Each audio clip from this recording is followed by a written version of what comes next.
ঘড়ির কাঁটা ধরে খারের দুইটায় আখিরি মনোযোগ দিয়ে দিও ইনশাআল্লাহ। এর ভিতরে মনোযোগ দিয়ে আপনারা খুব মনোযোগ দিয়ে কথাগুলো শুনবেন।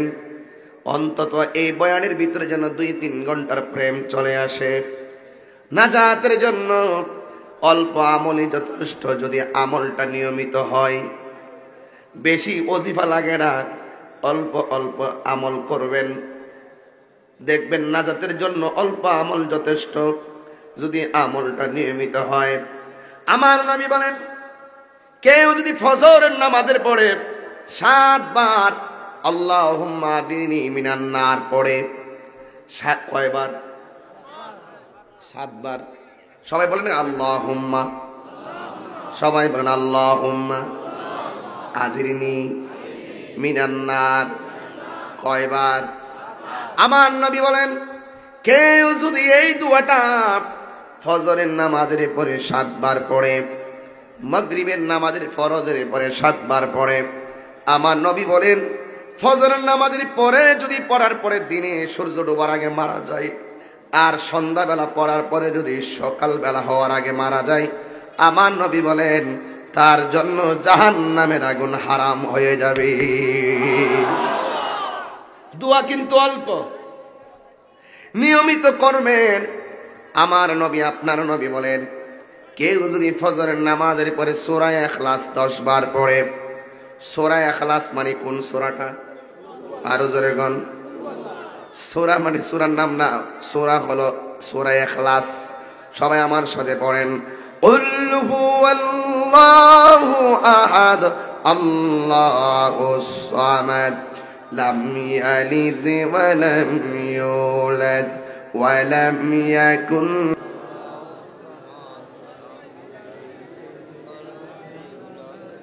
ওয়ালাম ইয়াকুল লাহু কুফুয়ান আহাদ। আমার নবী বলেন, কেউ যদি এই সূরাটা ফজরের নামাজের পরে 10 বার, মাগরিবের নামাজের পরে 10 বার, আমার নবী বলেন তার জন্য আমার আল্লাহ রাব্বুল আলামিন জান্নাতে একটা বালাখানা বানায়া দিবে। সওয়াবের কোনো অভাব আছে? সওয়াবের কোনো অভাব নাই। এত সওয়াব দেওয়ার পর আমরা আদায় করতে চাই না, অথচ এমন অনেক গুনাহ আছে, গুনাহগুলোর অনেক গুনাহ। এই বিশাল গুনাহ জানার পর আমরা গুনাহ করি, তাইলে আসলে আমাদের নিজেরই কপালে নিজেরা কোরাল মারতেছি। কথা বলেন ঠিক কিনা? এই জন্য আমার যুবক ভাইরা, গভীর মনোযোগ, আমি আপনাদের কাছে অনুরোধ করে বলে দিয়ে যাই, আমাদের এই পৃথিবী একদিন ধ্বংস হয়ে যাবে। যিনি ছিলেন, যিনি আছেন, তিনি থাকবেন। জবান করে বলুন তিনি কে? কুল্লু মান আলাইহা ফানি ওয়া ইয়াবকা ওয়াজহু রাব্বিকা যুল জালালি ওয়াল ইকরাম।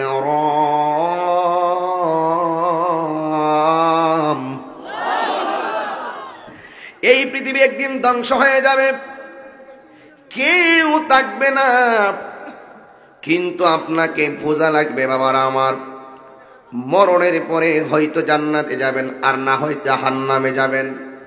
কিন্তু জাহান্নাম বড় ভয়ঙ্কর একটি জায়গার নাম।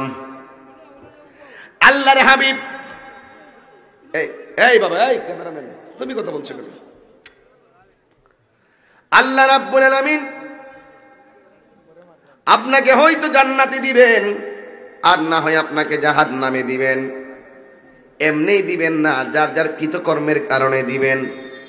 যদি ভালো কাজ করেন আপনি জান্নাতে যাবেন, আর মন্দ কাজ করলে আপনি জাহান্নামে যাবেন। কথা বলেন ঠিক কিনা? সব নবীর উম্মতদেরকে বলছে, কার ইবাদত করো?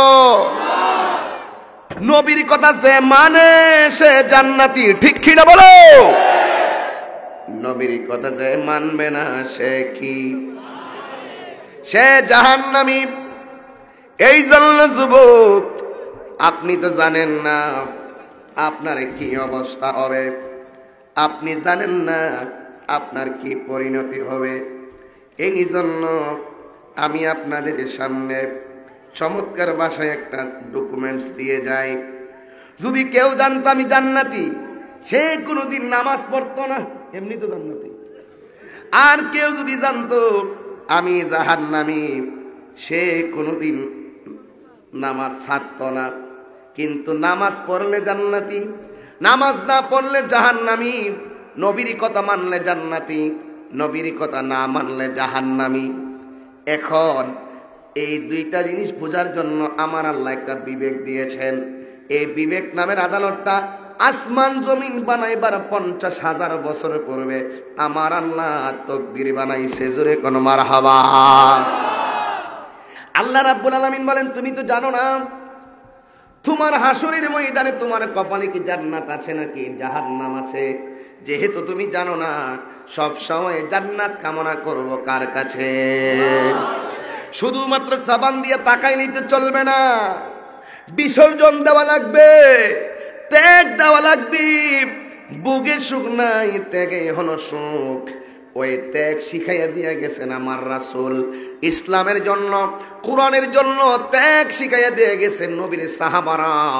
এই জন্য নবীর সাহাবা সম্পর্কে আমার আল্লাহর হাবিব বলেন, আসহাবি কান নুজুম, আমার সাহাবারা হলো আকাশের নক্ষত্র তুল্য। জবান খুলে কি আল্লাহু আকবার বলবেন না? নবীর সাহাবীদের ভিতরে আমার নবী দুনিয়াতে এসেছেন।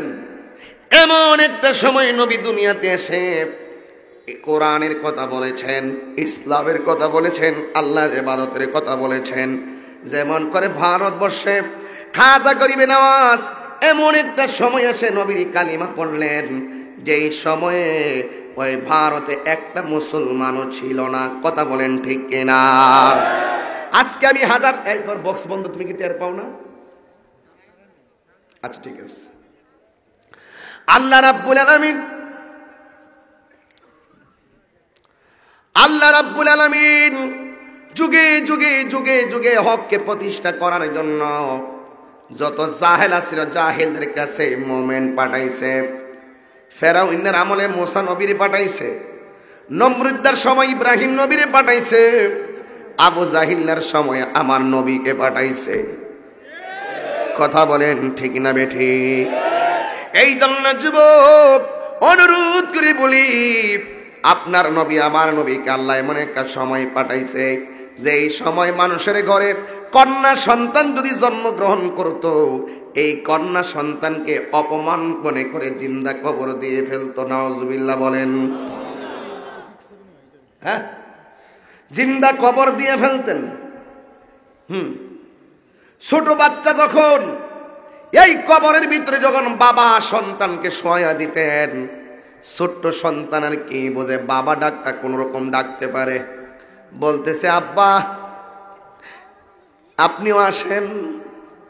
বাবা কবরের পরে দাঁড়ায় চুপ।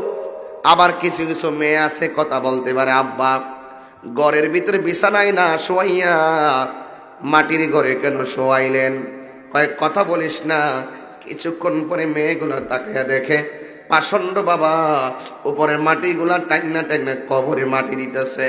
ছেলে মেয়েদেরকে অভিশাপ মনে করে ওরা কবরের ভিতরে জিন্দা কবর দিয়ে ফেলতো। আমার নবী দুনিয়াতে এসে ওই নারী সমাজকে মর্যাদার আসনে বসিয়ে দিয়েছে। এই জন্য যুবক ভাইরা আমাদের কি দায়িত্ব? যারা বুঝে না এদেরকে বুঝাইতে হবে। ইন্নাল উলামা ওয়ারাসাতুল আম্বিয়া, নিশ্চয় আলেমগণ নবীর ওয়ারিস। ওই নবীর কথাগুলো, নবীর দাওয়াতগুলো আমরাও কোট করে করে রন্ধ্রে রন্ধ্রে পৌঁছানোর প্রয়োজন আছে না নাই? এখন মানুষকে দ্বীনের দাওয়াত দেওয়া লাগবে দুইটা পদ্ধতির মাধ্যমে। আল্লাহ রাব্বুল আলামিন কোরআনের মধ্যে বলেছেন কি? আল্লাহ রাব্বুল আলামিন বলেন, উদউ ইলা সাবিলি রাব্বিকা বিল হিকমাতি ওয়া মাউইযাতিল হাসানা। মানুষদেরকে দুইটা পদ্ধতির মাধ্যমে দ্বীনের পথে আনতে হবে। একটা হলো সুন্দর ওয়াজ, আর একটা হলো হেকমত। হেকমত করে মানুষদেরকে আনা লাগবে। যেমন আমি তাহির এই বিষয়টা বেশি করি। কোন কোন সময় মানুষ যখন বুঝতে চাই না, কৌশলগতভাবে অনেকভাবে বোঝাই। মানুষের চোখে যখন ঘুম আসে বিভিন্নভাবে কথা বলি, কিন্তু শরীয়ত সম্মত কথা বলি। কোরআন সুন্নাহর বাইরে ফান করি না, কোরআন সুন্নাহর বাইরে আমরা পলিসি করি না। কথা বলেন না ঠিক কিনা বলেন? এখন যারা দুনিয়ায় মনে করে আমরা জোর করে কোরআন কায়েম করব, জোর করে ইসলাম প্রতিষ্ঠা করব, না না, আল্লাহ কোরআনে বলেন লা ইকরাহা ফিদ্দীন,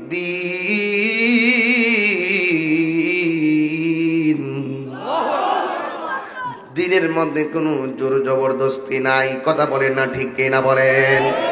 দ্বীনের মধ্যে কোনো জোর জবরদস্তি নাই। এই জন্য যুবক, আমার নবী আপনার নবী এমন একটা সময় এসেছেন, প্রকাশ্যে আল্লাহর নাম নিতে গেলে খবর আসিল, প্রকাশ্যে ইসলামের নাম নিতে গেলে জানের হুমকি ছিল।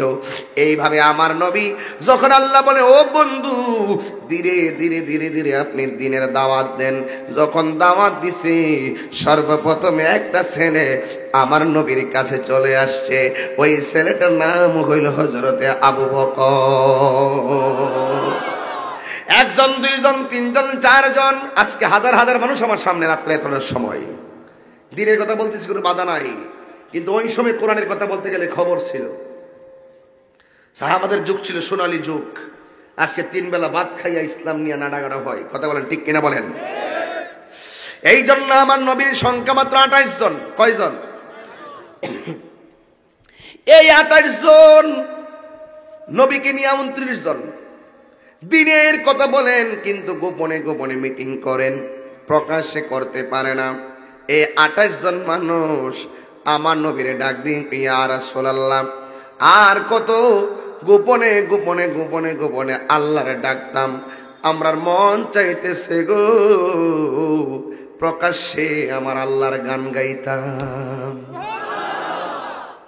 হ্যাঁ, আমাদের মন চাচ্ছে আমরা প্রকাশ্যে আল্লাহর গান গাইমু। আমার নবীকে আবু বকর এখনো সময় হয় নাই। আল্লাহু আকবার বলেন না কেন? এখনো সময় হয় নাই।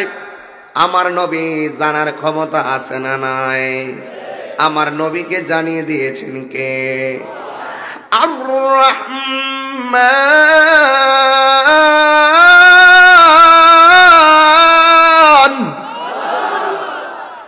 আল্লামাল কুরআন।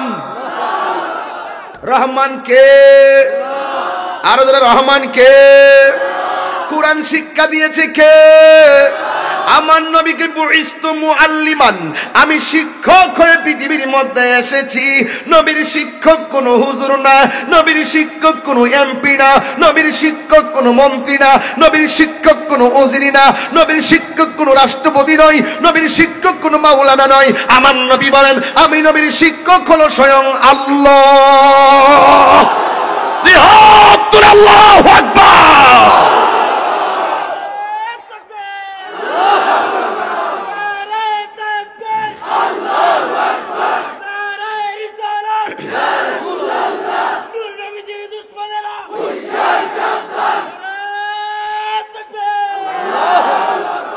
জোরে বলেন কে? আর জোরে বলে কে? ওয়ালা রাতাবি ওয়ালা ইয়াবিসিন ইল্লা ফি কিতাবিম মুবিন।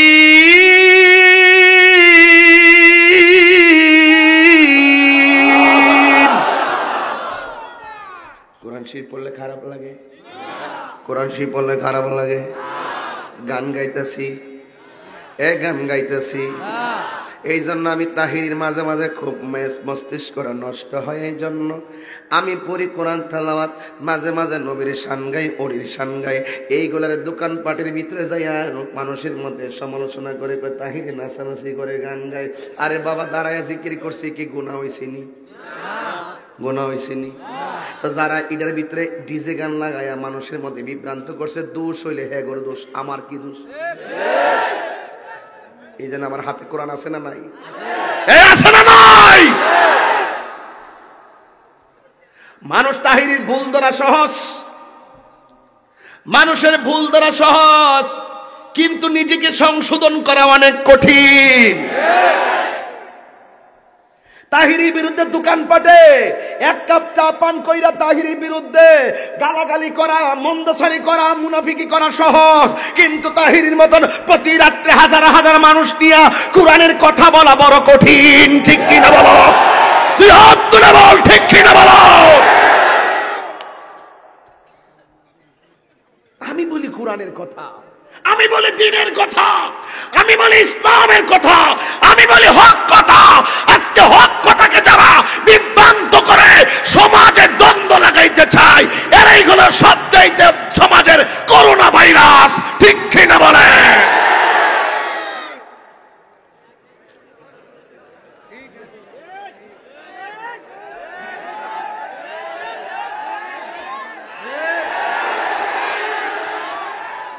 যুবক ভাইয়ের আমার, করোনা ভাইরাসের জন্য মাস্ক ব্যবহার করা হয়। করোনা ভাইরাসের জন্য মাস্ক ব্যবহার না করে দৈনিক উযু করে মসজিদে 5 ওয়াক্ত নামাজ পড়ো, ভাইরাস তোমার কাছে আসতে পারবে না।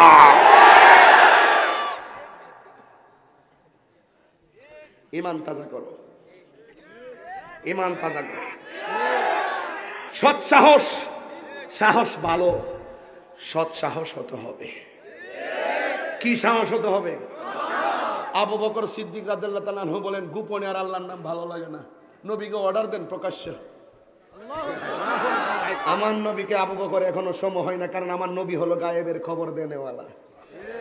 নবী তো জানে এখন এই মুহূর্তে দিনের দাওয়াত দিতে গেলে কি অবস্থা হবে। আমরা এলাম সংখ্যালঘু, সংখ্যালঘু যারা যেখানে থাকে, আমার বাংলাদেশি সংখ্যালঘুরা নিরাপদ, আর বিশ্বে যত জায়গায় মুসলমান সংখ্যালঘু তারাই নির্যাতিত হচ্ছে।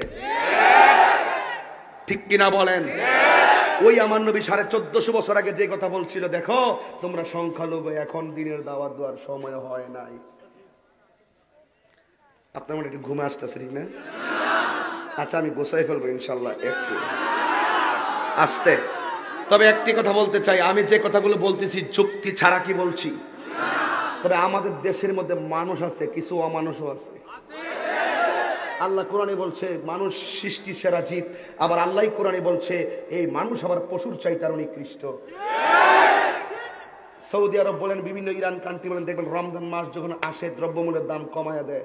আবার অনেক জায়গায় দেখবেন এই যে চীন দেশের মধ্যে করোনা ভাইরাস হয়েছে, মাস্কের দাম কমায় দিছে, একবারে সস্তা দামে দিতেছে। আর আমার বাংলাদেশের মধ্যে 10 টাকার মাস্ক বিক্রি করতেছে 40 টাকা দিয়া, আর 40 টাকার মুখের মাস্ক বিক্রি হচ্ছে 100 টাকা দিয়া। ওরা ইফতারের দাম কমাই দিছে, ওরা মানুষ। চীন দেশ দ্রব্যমূল্যের দাম কমিয়ে দিছে, আরও মানুষ। কিন্তু আমার বাংলাদেশে সুযোগ পাইলে হয়ে যায় অমানুষ।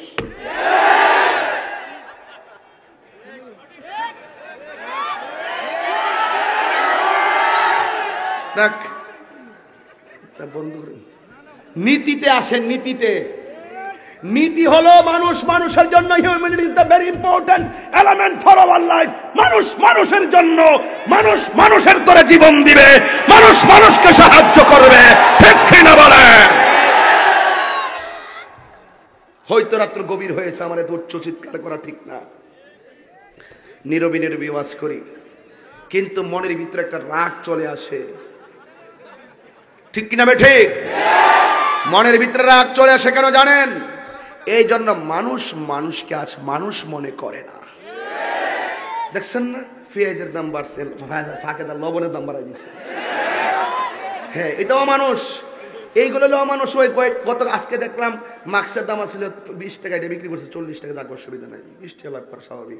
20 টাকার মাস্কটা 100 টাকা বিক্রি করছে, ধরা খাইয়া 40,000 টাকা জরিমানা দিচ্ছে। আল্লাহ ধরো সদে এভাবে ধরে, ঠিক কিনা? হ্যাঁ, কি কোন এখন আগের দিন আছে নাকি? এখন হুজুররা এক দাপে গিয়ে, হুজুররা যে দাবি করবে এই দাবি ওকে। ঠিক না বেঠিক? বিয়ের সময় হুজুররা কাজে লাগে, তালাকের ফতোয়া দিতে গেলে হুজুরদের কাজে লাগে, জানাজার নামাজ পড়তে গেলে উলামায়ে কেরামের কাজে লাগে, কবরস্থান জিয়ারত করতে গেলে হুজুরের কাজে লাগে, কুরআন বুঝতে গেলে উলামায়ে কেরামের কাজে লাগে। তাহলে উলামায়ে কেরাম পিছে কোন দিক দিয়ে? হয়তো কেউ রাজনীতি করে, আমরা একটু গোপনে করি। করি না যেমন না করি, এটাও সময়ে বুঝবেন কি করি না করি। এই কিন্তু দুর্বল, আমি আবারও বলছি, আমি বারবারই বলছি, তো এটা কিন্তু এটা উচিত না। এমনি তাহির বদনামের অভাব নাই, যদি এখন মেয়র টেলে হরি পরে আমার শেষ, আমার মেয়র শেষ। পরে তাহির মতন একজন হুজুর আর মেয়র মতন একজন মেয়র, বাবুল ভাইয়ের মতন এমন লোক, এমন টিস্টিস উঠলে ভেঙে গেছে। পরে স্বর্ণদা দিল, বানলো, আর আগের দিন ফিরে আনতে পারতাম না। কথা বলেন ঠিক না বেঠিক? যাই হোক, মনে হয় একটু কষ্ট দিয়ে ফেলতেছি। 3 বার আল্লাহকে ডাক দিয়ে এখন আল্লাহু আকবার, জবান খুলে আল্লাহু আকবার, আরো জোরে আল্লাহু আকবার। ইসলাম কি শান্তির ধর্ম না অশান্তির ধর্ম? কে বলেছেন? কে বলেছেন? এই জন্য আমরা মানুষের গালি শুনতে প্রস্তুত, কাউকে দিতে প্রস্তুত নয়। কমেন্টসে বহুত গালাগালি করে আমাদেরকে, আমরা জবাব দেই না। কুকুরের কাজ কুকুর করেছে, কামড় দিয়েছে পায়, তাই বলে কি কুকুরকে কামড়ানো মানুষের শোভা পায়? কি প্রয়োজন, কি দরকার? মান হাফারা হুফিরা, পরের জন্য কবর করলে নিজে কবর ফিরে মরবা। আমার নবীকে সিদ্দিক আকবর বলে, নবী গো, এখন প্রকাশ্যে আল্লাহর জিকির করা দরকার। আমার নবী বলেন সময় হয় নাই। এরপরে সাহাবায়ে কেরাম বলেন, নবী গো, হাতে ধরি হায়া ধরি, মেহেরবানি করে একটু বলুন না, আমরা একটা দিনের দাওয়াতটা প্রকাশ্যে দিলেই তো আমাদের অনেক লোক চলে আসবে। এখন মাত্র সংখ্যায় কয়জন? সংখ্যায় কয়জন? 28। নবীজি হলো 29। এবার আমার নবীকে এই কথা বলার পরে ওই সাহাবাদের অনুরোধে অনেক সময় আছে না, বাপ মা কো যাইস না, ফুতে কো যাম, ওই সন্তানের চেহারার দিকে তাকাইয়া, মনের দিকে তাকাইয়া, গুসা করবো দিকে কইয়া দিতে যা, ঠিক আছে? সন্তান কইছে একটা মোটরসাইকেল লাগবে, মা কইছে পুত্রে নিস না, না দন লাগবে, না দিলে কিন্তু পড়তাম না। মা ডর হইলো যদি দেই, যদি অ্যাক্সিডেন্ট করে মরে যায়, যাক মা না করছে। এরপরে ফুতে কর না দন লাগবে, তুই আমি ফোরম বালা করে লাস্টে মোটরসাইকেল কিনা দিছে, 3 দিন পরে ট্রাকে তুলে গেছে। এমন ইতিহাস আছে না? বাপ মার একটা ভয় থাকে, ঠিক না বে ঠিক? এই জন্য যুবক ভাইরা আমার, আল্লাহর হাবিব বললেন, সাহাবা এখনো সময় হয় নাই। সাহাবারা বলেন, নবী গো, প্রয়োজনে জীবন দিব, আপনি বলেন। এবার আমার নবী অনুরোধ দেখা আমার নবী বললেন, ঠিক আছে, তোমরা আগামী জুম্মার সময় আমরা প্রকাশ্যে ঘোষণা দিব, ইসলামের দাওয়াত চলবে প্রকাশ্যে, দিনের দাওয়াত চলবে প্রকাশ্যে। জোরে করেন সুবহানাল্লাহ। এবার মসজিদের মধ্যে যখন বসছে, এই এলাকায় যে মাহফিলটা হবে, আপনারা মুরব্বীরা কেউ বাবা মুরব্বীরা পরামর্শ করছেন না? এবং মাহফিলটাকে নিয়ন্ত্রণ করার জন্য প্রশাসনিকভাবে বিভিন্ন কত ধরনের ঝামেলা, এই ঝামেলাগুলো মোকাবেলা করছেন আপনারা? আচ্ছা, মোকাবেলা করছেন, কেন কোনো অসুবিধা যদি হয়, আচ্ছা অসুবিধা এখানে কি তুফান হইব না? মানুষের মতন কিছু মানুষ আছে যারা এই ভালো কাজকে বন্ধ করার জন্য বিভিন্ন ষড়যন্ত্র করতে পারে বলেই আপনারা খুঁটিটা ভালো করে লাগাইছেন, যেন কোনো সমস্যা সৃষ্টি করতে না পারে। তো ঠিক এইভাবে তারপরও কিন্তু যে ভয়টা ছিল কেউ ক্ষতি করতে পারে কিনা, যদিও ওরা ক্ষতি করতেছে না এখনো, কিন্তু কোনায় কানায় কিন্তু বইয়া রয়েছে হই কথা কোনা গেলে নাই জানে এমন কিন্তু না, কিছু তো আসোই, ভালো দানের সাথে সিটা দান থাকে না থাকে। তো যাই হোক, এইভাবে যখন আমার নবী বলছেন সাহাবাদেরকে আগামী শুক্রবারে একটা আমরা উদ্বোধন করবো, আমরা প্রকাশ্যে ঘোষণা করবো, ওই শুক্রবারে আচ্ছা 28 জন যেখানে, আর এরা হইল শতকরা 90% উপরে, এরা সব গিয়া ওই মজলিসটারে বেড় জ্বালাইছে। সংখ্যা হইল কম। যখন ভের দিয়ে ফেলছে তখন ওই ভেরের ভিতরে আমার নবী বলতেছে, চতুর্পাশে ইহুদিরা দাঁড়ায় দিয়েছে সিভিল বেশে আইসা, দেখি মুসলমানরা কি সিস্টেমে পদ্ধতিটা নেয়। ইন দি মিন টাইমে আপনারা যখন মাহফিলে মিটিং করছেন, বহুত কিন্তু সিকিউরিটি দাঁড়ায় আছেন, কি পরামর্শটা করেন শুনবার লাগিয়া। এরপরে ভাবার থাকলে সংখ্যাগুরু থাকলে তো কিছু করতে পারবে না, যেহেতু আমরা সংখ্যায় বেশি, ঠিক না বেঠি? আর ইত্যাদিটা আছে, এটা তো থাকবে, না থাকলে কি ইমানের ভাবার মজইব নাকি? কিছু না থাকলে কি ইমান বোঝা যায়? এবার ইহুদিরা দাঁড়িয়ে দিচ্ছে, তখন আমার নবী বলতেছে, এই দিনের দাওয়াত প্রকাশ্যে দেওয়া হবে, দিনের দাওয়াত প্রকাশ্যে দিতে গিয়ে যদি সর্বপ্রথম জীবন দেওয়ার প্রয়োজন হয়, কে জীবন দিতে পারবে? সিদ্দিককে একবার লাফ দিয়া কই, ইয়া রাসূলুল্লাহ, আমি পারবো। আর যখন সুবহানাল্লাহ বলেন, যেই মাত্র বলছে আমি পারবো, ইহুদিরা সাথে সাথে, পাথরের এলাকা তো, বালু আর পাথরের এলাকা, পাথর নিয়ে নিয়ে ওই সিদ্দিক আকবরের উপর পাথর মারা শুরু করলো। আর বাকি 27 জন আমার নবীর সেভ করলো। আর আবু বকরকে পাথর মারতে মারতে মারতে মারতে রক্তাক্ত করে মাটির মধ্যে ফেলে দিয়েছে। ওরা সবাই মনে করছে সিদ্দিক আকবর মারা গেছে। দরাদরি করে সিদ্দিক একবারে ঘরে নিয়ে গেল। নেওয়ার পরে ঘরের ভিতরে যে তার আপন মাও ইসলাম ধর্ম গ্রহণ করে নাই। যারা পাথর মারছে হ্যাঁ গর দলে হইল মা, কিন্তু মা সন্তানের কিছু বলে না, যেহেতু সন্তানের মা। মা ইহুদি হোক, খ্রিস্টান হোক, বৌদ্ধ হোক, নাসারা হোক, মার সঙ্গে তোমার ভালো ব্যবহার করতে হবে। আর তুমি যেখানেই যাও, তুমি গিয়ে খারাপ মানুষের সাথে চলো, আতর হও, ল্যাংরা হও, বুবা হও, তুমি যাই হও না কেন, কিন্তু তোমাকে মা ফেলে দিবে না। কারণ তিনি হলো মা। তিনি কি? ও বন্ধুরে, গভীর মনোযোগ মহব্বত নিয়ে বসে যান। একটা জবান বন্ধ রাখবেন না। চিৎকার মেরে কন্যা ইয়া রাসূলুল্লাহ। ও বন্ধুরে, ও শ্রীপুরের বন্ধুরা, বাড়ির মধ্যে আবু বকরকে নেওয়া হলো। সবাই মনে করছে মারা গেছে। কিছু ইহুদি গেছে মৃত্যুটা নিশ্চিত খবর আনার জন্য, রুগী দেখতে যায় নাই, মরার খবর আনার জন্য। আর আবু বকর সিদ্দিক লাশ হইয়া যেন ঘরের ভিতরে পড়ে রইলেন। ইহুদিরা মনে মনে কই মরে না কেন, পেট দিয়ে লড়তেছে, মরে না কেন। আর মা সন্তানের পাশে বসে আছে। ওই মুহূর্তে সন্তান কথা কয় না, পাথরের আঘাতে জর্জরিত। ওই মুহূর্তে কিছুক্ষণ পরে ইহুদিরা তাকায়া দেখে আমার নবীর সাহাবী হযরতে আবু বকর সিদ্দিক রাদিয়াল্লাহু তাআলা আনহু ওই মায়ের পাশে শোয়া। কিছুক্ষণ পরে মাও মনে করছে মারা যাইব, কারণ যেইভাবে রক্তক্ষরণ হয়েছে বাঁচার কথা নয়।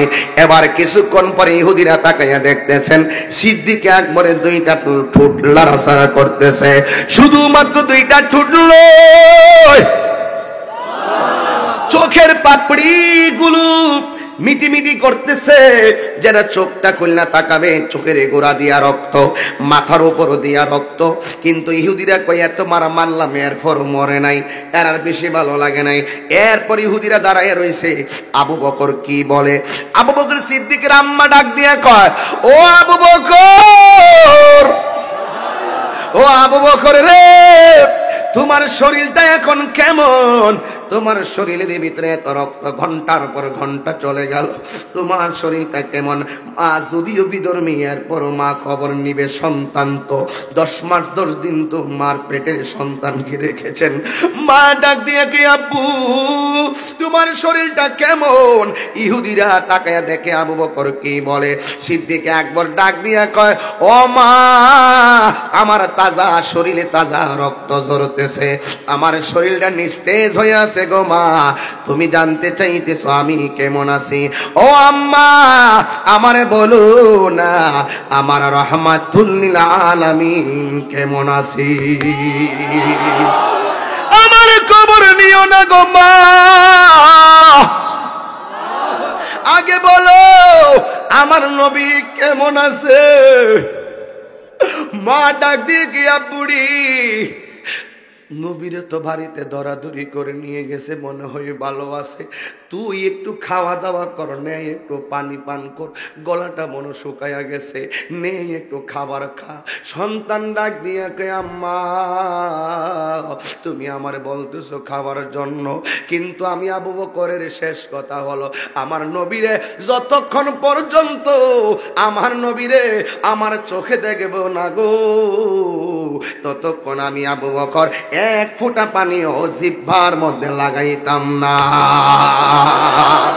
আল্লাহু আকবার, বল আল্লাহু আকবার। এবার আবু বকর সিদ্দিক রাদিয়াল্লাহু তাআলা আনহু কথা শুনে ইহুদিরা বের হয়ে গেল। আর আবু বকরের শরীর থেকে রক্ত ঝরে। ডাক দিয়ে বলেন, আম্মা আমার একটু নবীর কাছে নিয়ে যাও, দেহ আমার ঘরের ভিতরে, মন পড়ে আছে নবীর ঘরের ভিতরে। এবার মা তো মা রাসূলটা বিছাইয়া দিয়া আবু বকরের কল্লাটারে ঢাকনা দিলেন, কারণ ডানে ইহুদি বাম ইহুদি সবাই প্রতিশোধের আগুন দাউ দাউ করে জ্বলতেছে। ইসলামের নিশানা মুছে ফেলতে হবে, আবু বকরকে মেরে ফেলতে হবে, নবীকে ধ্বংস করে দিতে হবে। আপনারা বলেন ইসলামকে রক্ষা করার মালিক কে? আর জবান খুলে বলে কে? এই জন্য যুবক মা তো মা, সন্তানের দাবি রাখার জন্য মা শেষ চেষ্টাটাও করে। ওই দিনও দেখলাম সন্তানের জন্য মায়ের কিডনি দিয়ে দিছে। এমন ইতিহাস সমাজে আসে না নাই?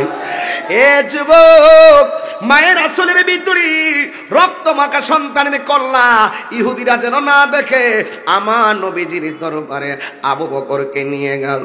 নেওয়ার পরে রে বন্ধু আমার, নেওয়ার পরে আমার নবীর কাছে আবু বকর রক্ত মাখা চেহারা নিয়ে গেল।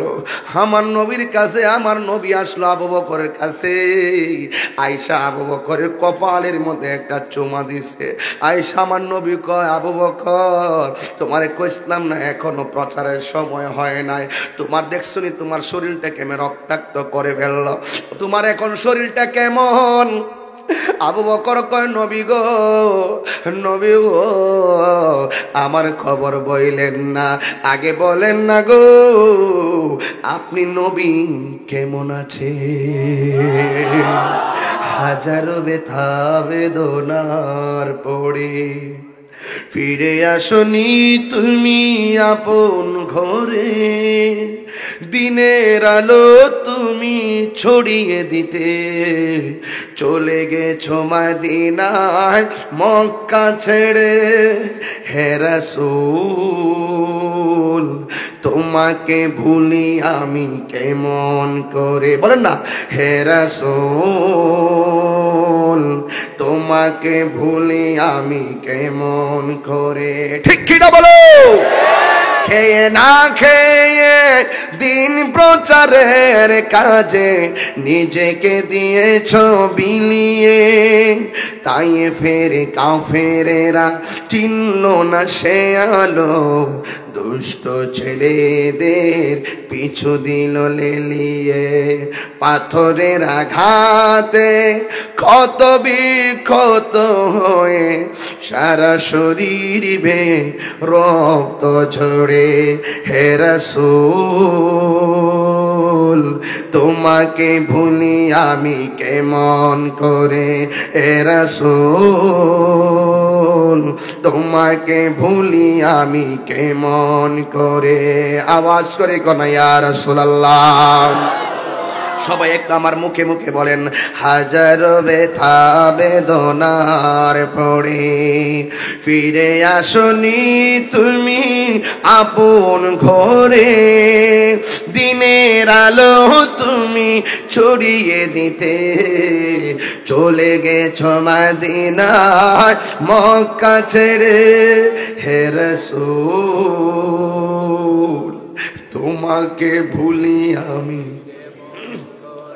হে রাসূল তোমাকে ভুলি আমি কেমন। এ আব্বুজিরা গো,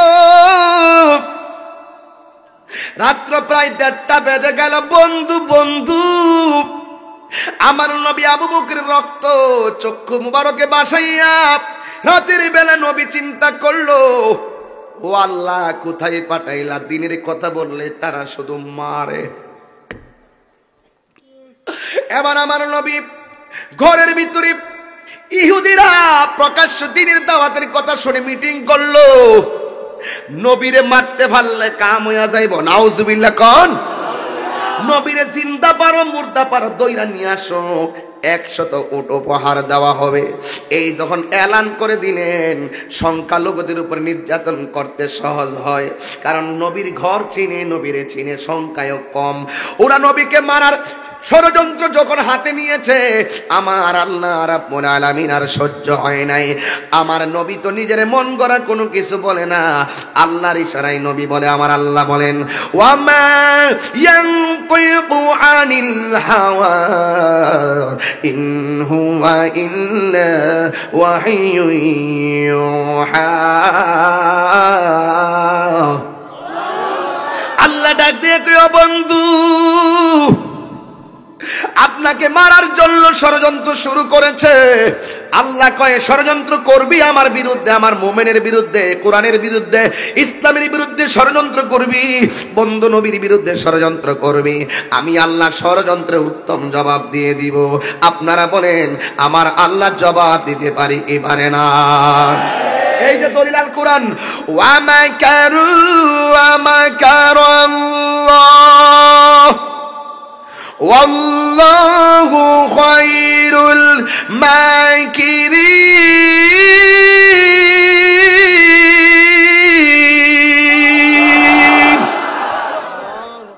ষড়যন্ত্র করবি তোরা, আমার আল্লাহ হলো হাকামুল হাকিমিন। আমার আল্লাহ কই, ও বন্ধু আপনি মক্কা ছেড়ে চলে যান। গজলের সাথে মিল আছে, ওয়াজের মিল আছে।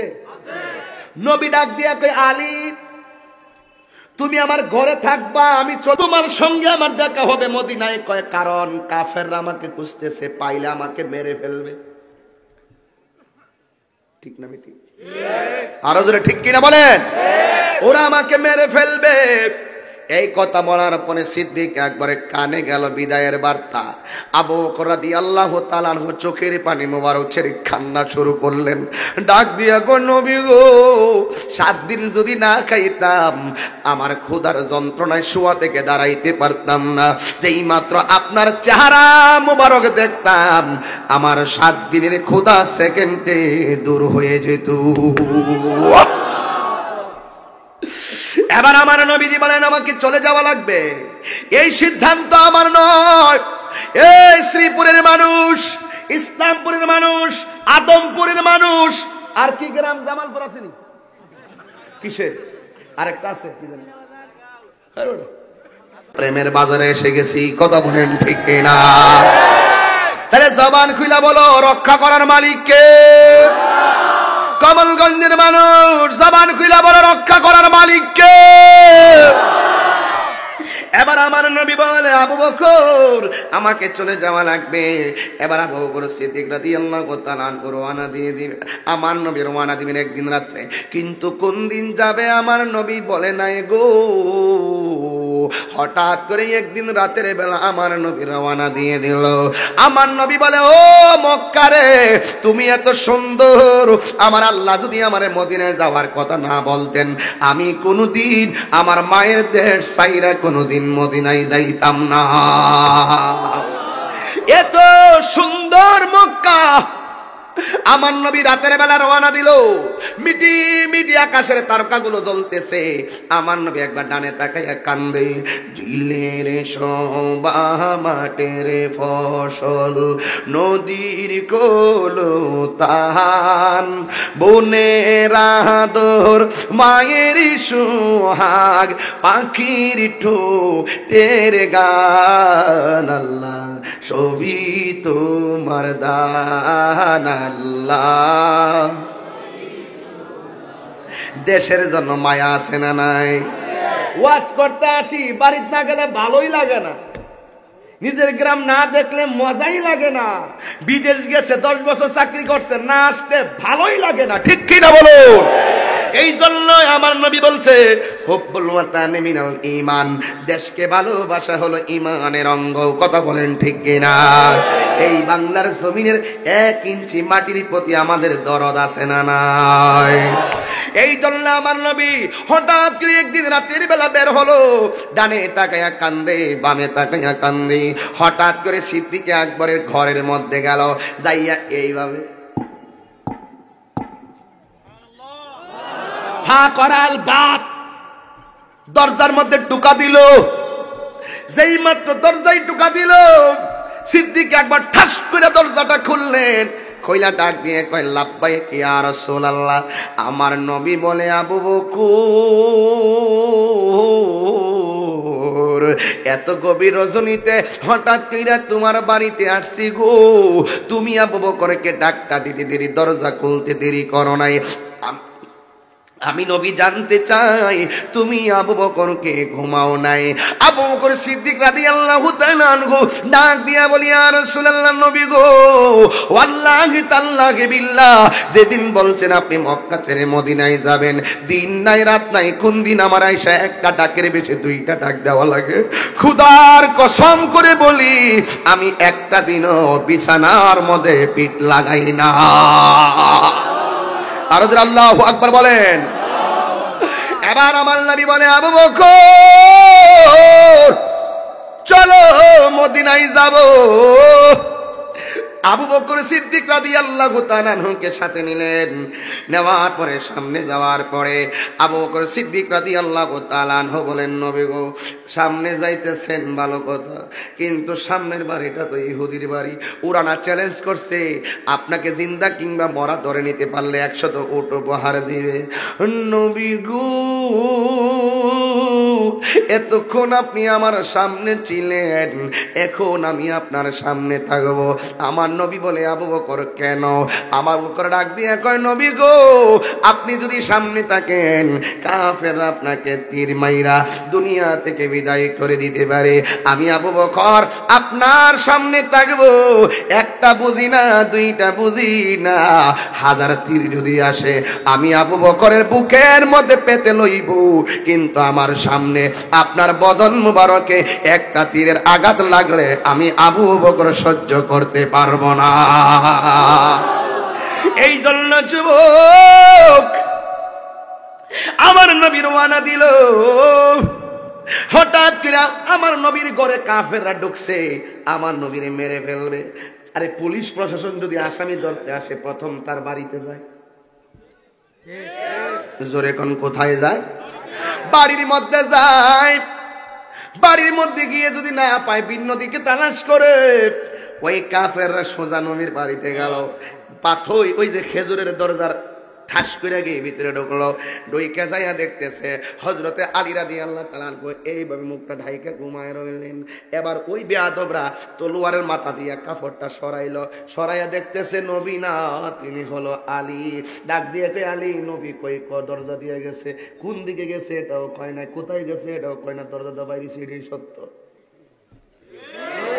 এই জন্য আলীর ব্যাপারে আমার নবী বলছে, আনা মাদিনাতুল ইলমি ওয়া আলিয়ুন বাবুহা, আমি নবী হইলাম ইলমের শহর, আর আমার আলী হইল সেই শহরের দরজা।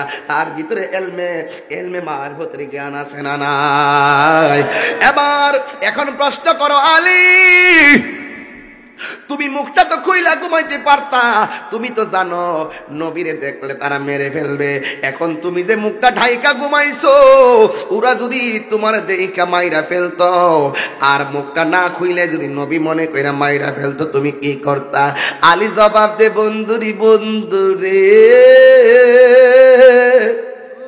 মুখ খুইলা ঘুমাইলই কি আর মুখ ডাইকা ঘুমাইলেই কি? আমার নবী যাওয়ার সময় বলে গেছে, আমার সঙ্গে নবীর দেখা হবে সোনার মদিনা। আর জোরে কোন সুবহানাল্লাহ, আর জোরে কোন আল্লাহু আকবার। এই পৃথিবীর মানুষ, আমি আলীর বিশ্বাস হলো নবীর সঙ্গে মদিনায় দেখা হওয়ার আগে গো, আমি আলীকে পৃথিবীর কেউ মারতে পারবে না। এটা হলো সাহাবাদের আকীদা। এবার আমার নবী রওনা যখন দিয়া দিল রে বাবা, যাইতে যাইতে যাইতে যাইতে একটা গুহার কাছে গেল। আর মওলা হযরতে আবু বকর সিদ্দিক ডাক দিয়া বলে, ইয়া রাসূলুল্লাহ, নবী কোথায় যাবেন? কয় গুহার ভিতরে বিশ্রাম নিব। আলীর হযরতে আবু বকর সিদ্দিক রাদিয়াল্লাহু তাআলা আনহু বলেন, ইয়া রাসূলুল্লাহ, আপনি আগে ঢুকবেন না, আমি আগে ঢুকবো। ও নবী গো, আমি গিয়ে দেখি এটার ভিতরে কোন ধরনের সাপ বিচ্ছু আছে কিনা। এবার যাইয়া তিনি ঢুকলেন গুহার ভিতরে। যেই মাত্র গুহার ভিতরে ঢুকলো, ডুইকা দেখতেছেন গর্তের ভিতরে শুধুমাত্র সাপ, এই দিক দিয়া সাপ, ওই দিক দিয়া সাপ। এই গায়ের জামাটা টান দিয়া ছিঁড়ে ফেলাইয়া ছোট ছোট টুকরা দিয়া ওই ছিদ্রগুলা বন্ধ করে দিলেন। এবার আমার নবীরে নিয়ে ঘরে ঢুকালেন। আমার নবীজি বলে, আবু বকর, আমি একটু ঘুমাবো। আবু বকর কয়, নবী গো, পাথরকে বালিশ বানাইতাম না, আপনার জন্য আমার উরুটা বালিশ বানাইয়া দিলাম। এবার আমার নবী উরু মুবারকের ভিতরে বালিশ বানাইলো। আমার নবী, আপনার নবীজি যখন উরু মুবারকে মাথা মুবারক রেখে ঘুমালেন, হঠাৎ করে আবু বকর সিদ্দিক রাদিয়াল্লাহু তাআলা আনহু দেখেন, আহারি কিছু গজল গাওয়ার অনুমতি হয়েছে। আমি তো বাবা এগুলা গাই না এখন, কারণ আমি ওয়াজ ঠেললে ওয়াজ ফিরে জায়গা, আর মাঝে মাঝে কিছু বাটফাট্টির সাইজ করি, কথা কোন ঠিক নিয়ে? হ্যাঁ কি বলছেন? ঠিক, হ্যাঁ ঠিক আছে। আমাকে এখানে আমি বলবো, একটু পরে বলবো, হ্যাঁ আমার বিষয়টা একটু স্পষ্ট করে দিই। এবার আমার নবী, কেউ খারাপ লাগতেছে নাকি? সত্যি ঘুমাই গেছেন কেউ? কারা কারা ঘুমাইছেন হাত তোলেন। ঘুমাইলে আবার হাত তোলে কেমনে? আল্লাহ কই এলাম রে? আল্লাহু আকবার জোরে বলেন, আর জোরে বলেন আল্লাহু আকবার। ইয়া রাসূলুল্লাহ, ইয়া ওয়ালি আল্লাহ। বাবার আমার সিদ্দিক আকবরের উরুটা হয়ে গেছে আমার নবীর বালিশ। সুবহানাল্লাহ দেন না? যেই মাত্র আমার নবী একটু ঘুমাইছে, ঘুমের ঘরে হঠাৎ করে আবু বকর সিদ্দিক রাদিয়াল্লাহু তাআলা আনহু দেখতেছেন এতগুলো ছিদ্র কাপড় দিয়ে বন্ধ করলো, কিন্তু দুইটা ছিদ্র খালি রয়ে গেল। এখন কাপড়ও নাই যেটা বন্ধ করবে, অন্য কোনো পাথর দিয়ে বন্ধ করতে গেলে নবীর ঘুমও ডিস্টার্ব হবে। এখন পায়ের গোড়ার মধ্যে দুইটা ছিদ্র, এই দুইটা পায়ের মধ্যে এইভাবে ছিদ্রের মধ্যে দুইটা পা দিয়া সুন্দর করে ছিদ্রটা বন্ধ করে দিলেন। যেই মাত্র বন্ধ করে দিলেন, ইন দি মিন টাইমে আল্লাহর হাবিব সাল্লাল্লাহু আলাইহি ওয়াসাল্লাম তো ঘুমাচ্ছেন, হঠাৎ করে আবু বকর সিদ্দিক রাদিয়াল্লাহু তাআলা আনহুর চোখ দিয়ে পানি ধরতেছে, আর চেহারাটা কালো হয়ে গেছে, শরীরটা একেবারে নিস্তেজ হয়ে যাচ্ছে, কিন্তু নবীকে ডাক দেয় না। কিন্তু এতক্ষণ পানি মুছতেছে, হঠাৎ করে দুই ফোঁটা পানি আমার নবীর চেহারা মুবারকের মধ্যে যখন পড়লো, হঠাৎ করে আমার নবীর ঘুমটা ভাঙলো। জিজ্ঞেস করলো, ইয়া আবু বকর, হে আবু বকর তুমি কেন কাঁদছো? যেই মাত্র বলছো তুমি কেন কাঁদছো? ইয়া রাসূলুল্লাহ, আমার পায়ের মধ্যে সুবল দিয়েছে, আমার পাকে ক্ষত করে দিয়েছে, বিষাক্ত সাপের ছোবলে আমার শরীর কালো হয়ে গিয়েছে এবং শরীরটার রক্তগুলো পানি হয়ে গিয়েছে মনে হচ্ছে। মনের অজান্তে এক ফোঁটা পানি ঝরে গেল, বিয়াদবি মাফ করে দিবেন। আল্লাহু আকবার, আর জোরে বলেন সুবহানাল্লাহ। আমার নবী ডাক দিয়ে কি, আবু বকর তুমি আমাকে ডাক দিলা না কেন? সিদ্দিক আকবর বলেন, ইয়া রাসূলুল্লাহ, হাজারো হাজারো সাপের ছোবলের কষ্টের চাইতে আপনার আরামটাই আমার কাছে সবচাইতে প্রিয়। আল্লাহু আকবার বলবেন না? আমার নবী ডাক দিয়ে কি, আবু বকর তোমার কোন জায়গায় ছোবল দিয়েছে? কয় আমার পায়ের মধ্যে দিয়েছে গো নবী। কিন্তু এই মুহূর্তে আমার দেশে দেখবেন সাপে যখন কামড় দেয় সুন্দর করে বাঁধে দিয়া এইভাবে উজানে বাদ্যানে আইনা দেখে চেষ্টা করে ভালো করার জন্য, কিন্তু সিদ্দিক আকবরের পায়ের তলায় আল্লাহর হাবিবের থুতু মুবারক। আমি এই ওয়াজটা প্রায় মাহফিল করতেছি এই জন্য, শুধু প্রিয় নবীর শান আজমতটা ঘরে ঘরে পৌঁছে দেওয়ার জন্য। অনেক জায়গায় বলি, সবাই তো আর পায় না, এই জন্য একই ওয়াজটাকে বারবার বারবার মানুষের হৃদয়ে দিচ্ছি। নবীর পাশে কিভাবে থাকা যায়? অর্থের জোরে থাকা যায় না, শক্তির জোরে থাকা যায় না, নবীর পাশে থাকা যায় মহব্বতের জোরে। এই আবু বকর সিদ্দিক হলো আপনার, এটা কি শ্রীপুর? এই শ্রীপুর যদি ভাঙ্গা ঘর থাকে, এই ভাঙ্গা ঘরওয়ালা যদি নবী নবী করে আর নবীর জন্য রাতের অন্ধকারে চোখের পানি ফালায়া কাঁদে, হজে যাওয়ার টাকা নাই, নবীর রওজা দেখারও টাকা নাই, এবং রওজা দেখবো এই সম্বল তার কাছে নাই, কিন্তু নবী নবী কইরা কান্দে, আমার নবীকে যদি মনের মতন মিল লাগাই দিতে পারে, আমার নবী ভাঙ্গা করে সেই দিদার দিবে। ঠিক না বে ঠিক? এই জন্য লাগে শুধু মহব্বত, লাগে কি মহব্বত। এবার আমার নবীজির থুতু মুবারকটা সিদ্দিক আকবরের পায়ের মধ্যে লাগাইয়া দিছে। যেই মাত্র লাগাইয়া দিছে, সিদ্দিক আকবর বলেন, ইয়া রাসূলুল্লাহ, আমার সাপের ব্যথা একেবারে পানি হয়ে গেছে। এই জন্য প্রায় মাহফিলে আমি বলি, মুখি ওই যে গজলটা, ওই যে আবু বকরকে সাপে কাইটা ধ্বংস করিল আঙ্গু নবীর, এটা কারা উঠছে? এটা এই লোকটা কারা? এটা কারা? এটা এই বাবা বসো, সিটাগিঙ্গি ডাকি। আবু বকরকে সাপে কাইটা ধ্বংস করিল আঙ্গু নবীর থুতু লাইগা বালা হয়ে গেল। সেই যুগে কি উজা বাদ্যা সেদিন ছিল নি? না কোন যেত না। সেই যুগে কি উজা বাদ্যা সেদিন ছিল নি?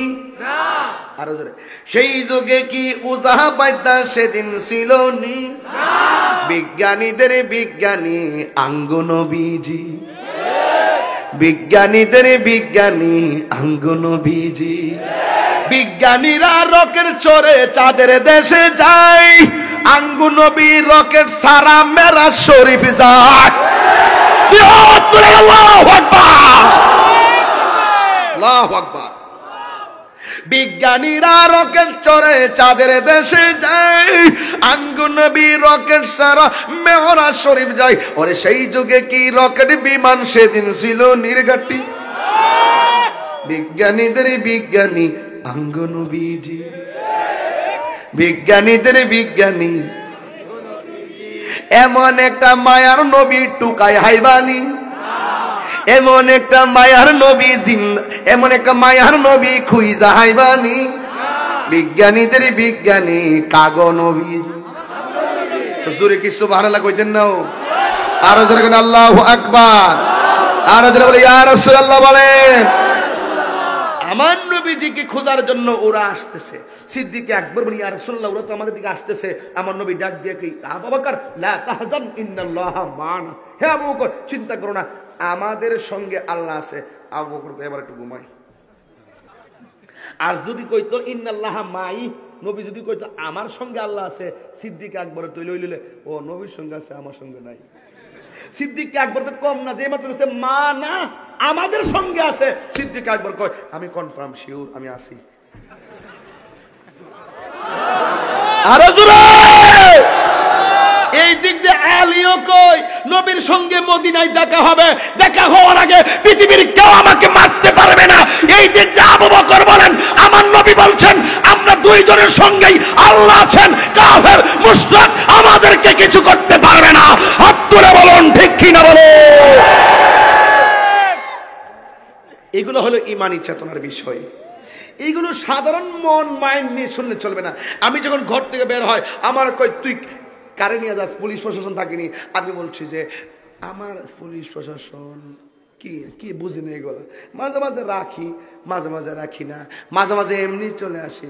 মোটরসাইকেল টানতে গেছে, হেরা তো আয় দেখছে আমরা আয় পড়তেছি। আমি কেরা লেগে কমলগঞ্জ বই ঋষি ডাইরেক্ট আয় পড়তেছি, একলাই আয় পড়তেছি ভিআইপি। ভরসা কার উপর?